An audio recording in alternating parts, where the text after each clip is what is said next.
সোনাপুর ফাঁড়ির পুলিশের বড় সাফল্য, উদ্ধার 13টি নতুন মোবাইল সহ বিপুল সামগ্রী।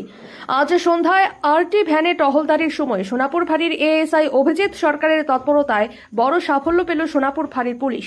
সোনাপুরের পুঠিমারি মোড় এলাকায় দুই যুবককে সন্দেহজনকভাবে ঘোরাঘুরি করতে দেখে তাদের আটক করে তল্লাশি চালানো হয়।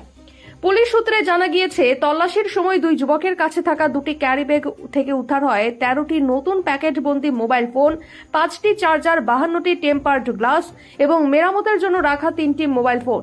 জিজ্ঞাসাবাদে ধৃতরা স্বীকার করে যে ঘোকসাডাঙ্গা থানার অন্তর্গত হিন্দুস্তান মোড় এলাকা থেকে ওই সামগ্রী চুরি করা হয়েছিল। পরে সেগুলি জয়গাঁওয়ের ফুটপাতের বিভিন্ন দোকানে বিক্রি করার পরিকল্পনা ছিল বলেও জানায় তারা।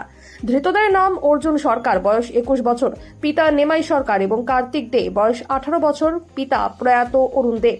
উভয়েই কোচবিহারের ঘোকসাডাঙ্গা শিলডাঙ্গা বাজার এলাকার বাসিন্দা। ঘটনায় নির্দিষ্ট মামলা রুজু করেছে পুলিশ। ধৃতদের রিমান্ড নিয়ে আরও জিজ্ঞাসাবাদ করা হবে বলে পুলিশ সূত্রে খবর।